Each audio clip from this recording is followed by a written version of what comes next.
राजस्थान के एक छोटे से गांव में आरव नाम का एक साधारण युवक रहता था। मन में हजारों सपने, पर हाथ में खालीपन की शिकने। पिता की बीमारी, घर की आर्थिक तंगी और जीवन की चुनौतियां आरव को हर रोज धकेल रही थीं। एक ओर जिम्मेदारियां, दूसरी ओर टूटते अरमान। कभी कभी तो लगता जैसे किस्मत ने उससे मुंह मोड़ लिया हो। रात की खामोशी में वह आसमान को निहारता और पूछता, हे भगवान, आखिर मेरी सुनवाई कब होगी। दादी हमेशा कहती थीं, बेटा, श्याम बाबा की शरण में आने से कोई खाली हाथ नहीं लौटता।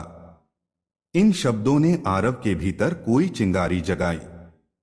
मन में विचार आया कि क्यों न खाटू धाम जाकर बाबा से अपनी पीड़ा कहूं। आरव ने जेब टटोली, कुछ सिक्कों की मृदु खनक, और बस। पर दिल में विश्वास के बादल उमड़ चुके थे। उसने माता पिता के चरण छुए और धीमी आवाज में बोला, मैं बाबा श्याम से मिलने जा रहा हूं। उनकी आंखों में आशा और चिंता दोनों थीं। मां ने माथे पर हाथ फेरकर कहा, श्याम बाबा तेरी रक्षा करेंगे। सफर लंबा था, पर हर कदम के साथ विश्वास और मजबूत होता गया। रास्ते में कई यात्री मिले जो अपनी कहानियां सुना रहे थे। किसी ने कहा, मेरे घर वर्षों बाद संतान का जन्म हुआ, सब श्याम बाबा की कृपा के। किसी ने कहा, मैं दिवालिया हो गया था, आज व्यापार फल फूल रहा है। आरव के दिल में नया साहस उमड़ पड़ा। उसे लगा शायद उसकी किस्मत भी अब मुस्कुराने वाली है। जब वह खाटू नगरी पहुंचा, उसके पांव अपने आप रुक गए। शंख, घंटियों और नाम जप की ध्वनि से वातावरण झंकृत हो रहा था। श्याम बाबा की जय। हारे के सहारे श्याम। हृदय में भक्ति का सागर उमड़ पड़ा। दरबार के सामने खड़े होकर उसकी आंखें नम हो गईं, जैसे वर्षों की थकान बाबा के चरणों में उतर गई हो। आरव ने बाबा से बस एक ही प्रार्थना की, हे श्याम, मुझे मेरी राह दिखा दो। बस मुझे अपने कदमों का अनुयायी बना लो। दर्शन के बाद जब वह बाहर निकला, तभी किसी ने उसके कंधे पर हाथ रखा। पलटकर देखा तो एक सज्जन मुस्कुराते हुए बोले, क्या तुम नौकरी की तलाश में हो। आरव ने हाँ में सिर हिलाया। सज्जन ने कहा, मेरी कंपनी में मेहनती लड़का चाहिए। इच्छा हो तो अभी साथ चलो। आरव कुछ समझ पाता उससे पहले ही मन में आवाज गूंजी, यह मेरा संकेत है। चल मेरे श्याम भगत। चेहरे पर पहली बार आत्मविश्वास की रोशनी जगमगाने लगी। किस्मत जैसे दरवाजा खोलने लगी थी। आरव उन सज्जन के साथ चल पड़ा। मन में एक ही भाव, श्याम बाबा ने हाथ पकड़ लिया है। उनका नाम विजय सिंह था। वे जयपुर की एक प्रतिष्ठित कंपनी में मैनेजर थे। रास्ते भर उन्होंने आरव की बातें सुनी, उसकी परेशानियां समझी और अंत में हंसकर बोले, तुम्हारा विश्वास ही तुम्हारा भविष्य बना देगा। जयपुर पहुंचकर उन्होंने उसे कंपनी में इंटरव्यू दिलवाया। आरव का आत्मविश्वास, सत्यता और मेहनत की चमक देखकर इंटरव्यू लेने वाले भी प्रभावित हो गए। कुछ ही घंटों में निर्णय सुनाया गया, आप चयनित हो गए हैं, कल से ज्वाइन करें। आरव के कानों में यह शब्द स्वर्गीय संगीत जैसे लगे। आंखों से आंसू छलक उठे। उसने मन ही मन बाबा को नमन किया। पहली तनख्वाह मिली तो वह सीधे खाटू धाम पहुंचा। वहां प्रसाद चढ़ाकर उसने बाबा से कहा, आपने मेरे जीवन में प्रकाश भर दिया। घर लौटकर माता पिता के हाथों में खुशी की सौगात रखी। पिता की दवाइयां अच्छे से होने लगीं। मां की आंखों से बरसों पुराने दुख घुलते चले गए। घर में पहली बार दीपक की लौ की तरह हंसी जलने लगी। कभी सुनसान सा घर अब भक्ति गीतों से भरने लगा। एक वर्ष बीता। आरव ने मेहनत में कोई कमी न छोड़ी। श्याम नाम जपते हुए वह हर काम करता। कंपनी में उसकी काबिलियत का डंका बजना शुरू हुआ। बड़े बड़े प्रोजेक्ट उसके जिम्मे आने लगे। और एक दिन कॉल आई, आरव, प्रमोशन तय हो गया है, अब तुम असिस्टेंट मैनेजर बनोगे। यह खबर सुनकर उसके मन के आकाश में उत्सव के सितारे झिलमिला उठे। रात को उसने बाबा की तस्वीर सामने रखकर दीपक जलाया। उसकी आवाज कंपा रही थी, बाबा, आपकी कृपा अनंत है। जहां किस्मत की डगर बदलती है, वहां जीवन में प्रेम भी प्रवेश करता है। कंपनी में काम के दौरान उसकी मुलाकात अनवी नाम की लड़की से हुई। अनवी हंसमुख, सहृदय और आरव की निष्ठा की प्रशंसक। धीरे धीरे दोनों में मित्रता झरने की तरह बहने लगी। आरव अक्सर कहता, जो कुछ है ना, सब श्याम बाबा की दया है। अनवी उसकी आस्था देखकर प्रभावित हो गई। एक दिन उसने भी कहा, मैं भी श्याम बाबा से प्रार्थना करूंगी कि कभी तुम्हारे जीवन से मुस्कान न छिने। आप सोच सकते हैं आरव के दिल में कैसी कृतज्ञता का सागर उमड़ पड़ा होगा। सब कुछ अच्छा चल रहा था, तभी अचानक कंपनी में एक बड़ा संकट आया। एक महत्वपूर्ण प्रोजेक्ट फेल होने की कगार पर था।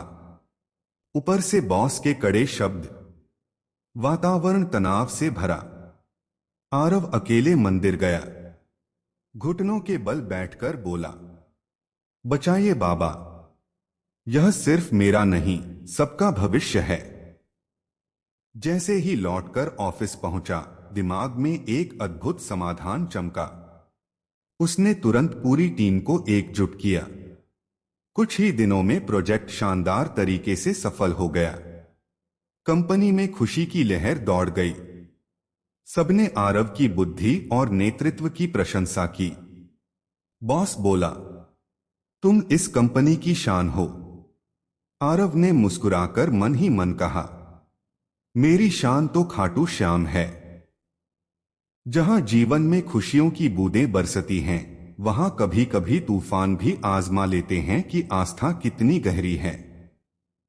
आरव के जीवन की रफ्तार बहुत मधुर चल रही थी। घर में सुख, नौकरी में प्रगति, प्रेम का अंकुरण, सब कुछ श्याम बाबा की कृपा से खिल रहा था। इसी बीच अचानक पिताजी की तबीयत फिर बिगड़ने लगी। डॉक्टरों ने बड़े ऑपरेशन की सलाह दी। खर्च बहुत अधिक था। घर में तनाव की चादर फैल गई। मां की आंखें हर वक्त नम रहने लगीं। अनवी भी परेशान। आरव मन ही मन कहता, बाबा, आप हो तो कोई चिंता नहीं। वह खाटू धाम गया, बाबा के चरणों में माथा टेक कर बोला, आप ही मेरा सबसे बड़ा सहारा हैं। जिस अस्पताल में उसके पिता भर्ती थे, वहां अचानक एक सरकारी योजना लागू हुई। डॉक्टरों ने बताया, अब ऑपरेशन का पूरा खर्च सरकार वहन करेगी। आपको पैसे देने की जरूरत नहीं। आरव की सांसें जैसे वापस लौट आईं। उसने तुरंत हाथ जोड़कर धन्यवाद दिया। मन पुलक से भर गया। बाबा, आप हर जगह स्वयं रूप होकर मदद करते हैं। ऑपरेशन सफल रहा। पिता की सेहत में तेजी से सुधार होने लगा। घर में फिर से मुस्कान लौट आई। अनवी ने एक दिन आरव से कहा, मेरे माता पिता तुमसे मिलना चाहते हैं। दिल की धड़कने घोड़े की चाल हो गई। आरव थोड़ा घबराया, पर श्याम बाबा के नाम का जाप उसके होठों पर था। अनवी के माता पिता ने आरव की ईमानदारी, संघर्ष और श्रद्धा की कहानी सुनी। वे बहुत प्रभावित हुए। उन्होंने मुस्कुराकर कहा, हमें तुम जैसे संस्कारी और मेहनती लड़के पर गर्व है। एक मधुर मुस्कान की पुष्पवर्षा दोनों परिवारों पर हुई। श्याम बाबा की कृपा प्रेम के रूप में खिल रही थी। नाम जप की शक्ति। आरव की दिनचर्या बदल चुकी थी। सुबह उठते ही हारे के सहारे श्याम का जाप उसकी सांसों में रचाप सा था। हर काम, हर निर्णय, हर क्षण में उसे ऐसा लगता जैसे बाबा स्वयं मार्गदर्शन कर रहे हों। कंपनी में भी वह सबको कहता, कभी भी निराश मत होना। जब सब रास्ते बंद हो जाए, श्याम बाबा नए मार्ग खोल देते हैं। इससे उसकी कार्यस्थली में सकारात्मक ऊर्जा फैल गई। लोग उससे प्रेरित होने लगे। देश की एक बड़ी कंपनी ने आरव की काबिलियत को देखा। वे उसके काम से अत्यंत प्रभावित हुए। सीधे मैनेजिंग डायरेक्टर की ओर से फोन आया, हम आपको हमारे साथ काम करने के लिए निमंत्रण देते हैं। पैकेज आपकी वर्तमान नौकरी से दोगुना होगा। आरव को लगा जैसे कोई सपनों की सीढ़ी उसके सामने रख दी गई हो। घर में उत्सव का माहौल बन गया। उसने बाबा के आगे दीपक जलाया और कहा, सब आपकी कृपा है श्याम। श्याम धाम में भजनों की गूंज उसके दिल में नृत्य करती रही। नई कंपनी, नया वातावरण और नई जिम्मेदारियों के साथ आरव का जीवन एक नए अध्याय में प्रवेश कर गया।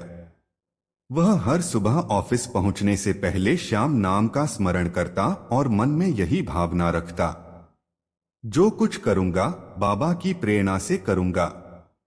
उसकी लगन और सादगी ने बहुत जल्दी सबके दिलों में जगह बना ली। कंपनी के मालिक ने कहा, आरव, तुम्हारा शांत स्वभाव और कर्म में विश्वास तुम्हें बहुत आगे ले जाएगा। घर में नया सवेरा। पिता अब पूरी तरह स्वस्थ हो चुके थे। मां अक्सर कहती, बाबा की कृपा से तू भाग्यवान बन गया है बेटा। घर में सुखों की फसल उग चुकी थी। पढ़ाई कर रहे छोटे भाई बहन भी गर्व से सिर उठाकर कहते, हमारे भैया तो श्याम बाबा के खास भक्त हैं। यह सुनकर आरव की आंखें नम हो जाती, क्योंकि वह जानता था कि यह उसका नहीं, सब कुछ बाबा का ही दिया हुआ है।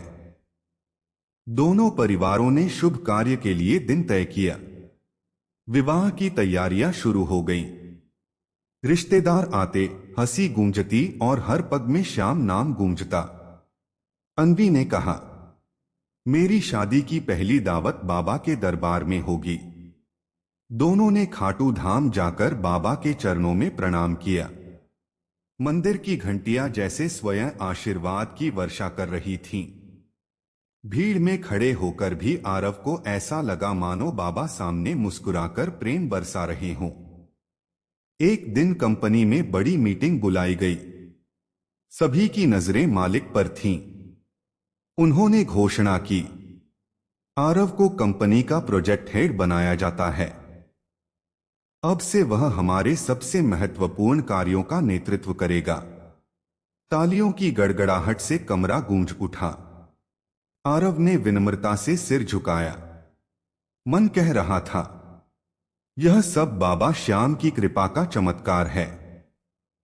बाबा का आशीर्वाद कभी खाली नहीं जाता।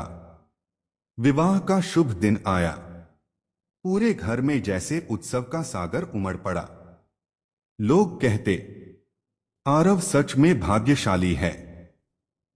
विवाह मंडप में आरव और अन्वी ने एक दूसरे का हाथ थामा। चारों ओर भजनों की धुन, फूलों की बरसात और हृदय में एक ही नाम, श्याम। विदाई के समय आरव की मां ने भावुक होकर कहा, बाबा ने हमारे सूने घर को फिर से खुशियों से भर दिया। अन्वी के घर आने से जीवन और भी धन्य हो गया। आरव अक्सर रात को अन्वी से कहता, जितना मिल रहा है उससे कहीं अधिक मैं बाबा की दया पाता हूं। उनका ऋण मैं कभी नहीं चुका सकता। अन्वी मुस्कुराकर जवाब देती, किसने कहा कि भक्त बाबा का ऋण चुकाते हैं? भक्त तो बस प्रेम से सेवा करते हैं। आरव ने प्रण लिया कि हर महीने की पहली कमाई का एक हिस्सा वह खाटू धाम में सेवा के लिए देगा। किसी गरीब की मदद करेगा। उसका मानना था, कृपा वहीं स्थायी रहती है जहां देने का भाव हो। शादी के बाद आरव का जीवन एक सजे हुए आंगन की तरह खिल उठा था। प्रेम, सम्मान, प्रगति, स्वास्थ्य और सुख, सब कुछ बाबा श्याम की कृपा का वरदान। आरव और अन्वी हर पूर्णिमा के दिन खाटू श्याम नाम का कीर्तन करते। घर में भक्ति की महक ऐसी फैलती मानो स्वर्ग से पुष्प बरस रहे हों। आरव ने बाबा को वचन दिया था कि वह हर महीने गरीबों और असहायों की सेवा करेगा। इस संकल्प के साथ वह अपने जीवन में एक नई ऊंचाई स्थापित करने लगा। एक दिन ऑफिस से लौटते समय उसे सड़क किनारे एक बूढ़ा व्यक्ति मिला। ठंडी रात थी, कपड़े फटे हुए और आंखों में थकान की परतें। आरव ने बिना एक क्षण गवाए उसे अपने साथ ले जाकर भोजन कराया, नए कपड़े दिए और सोने का स्थान भी। बूढ़े व्यक्ति की आंखों में आंसू चमक उठे। उसने कहा, बेटा, श्याम बाबा ने तुझे मेरे लिए भेजा है। इस वाक्य ने आरव के हृदय को गहराई से स्पर्श किया। उस रात उसे नींद नहीं आई, क्योंकि मन बाबा की अमृत धारा से भर गया था। अन्वी ने कहा, क्यों न हम ऐसी सेवा और बड़े स्तर पर करें। आरव को विचार अच्छा लगा। दोनों ने मिलकर श्याम सेवा ट्रस्ट की स्थापना की, जिसका उद्देश्य था गरीबों का उत्थान, बच्चों की शिक्षा और रोगियों की सहायता। इस सेवा ने उनके जीवन में साधना और संतोष का बहुमूल्य संगम जोड़ दिया। ट्रस्ट बढ़ा पर धन की कमी आने लगी। आरव को चिंता थी कि कहीं सेवा थम न जाए। वह बाबा के मंदिर गया, आंखें बंद कर विनती की, श्याम, यह सेवा आपकी है, कृपा करें। वापस लौटते समय फोन बजा। कॉल कंपनी के मालिक की थी। उन्होंने कहा, आरव, हम आपकी समाज सेवा से बेहद प्रभावित हैं। कंपनी आपके ट्रस्ट को हर वर्ष बड़ा फंड देगी। आरव निशब्द हो गया।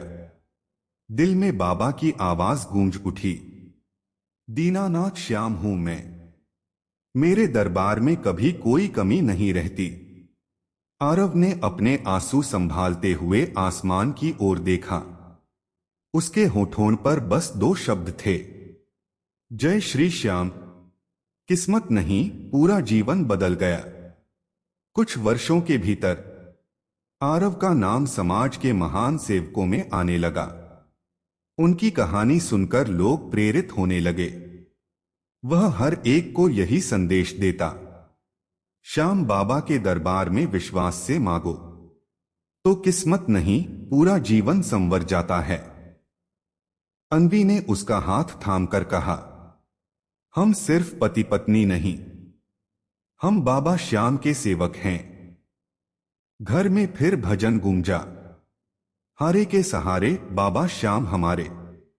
आरव ने बाबा की तस्वीर सामने रखकर प्रणाम किया। मन में सिर्फ यही भाव, बाबा, आपने मेरी किस्मत नहीं बदली, आपने मेरा अस्तित्व बदल दिया।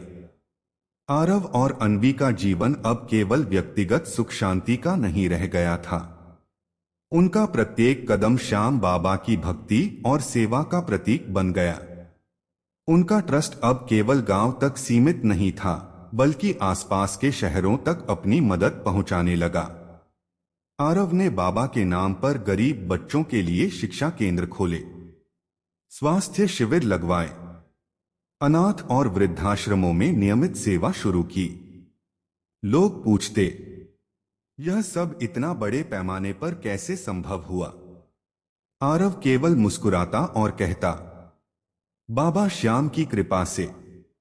इस काम ने उनके गांव, शहर और आसपास के क्षेत्रों में उनकी प्रतिष्ठा बढ़ा दी। जिन लोगों के जीवन में पहले अंधकार था, अब वहां उजाले की किरणें फैल गईं।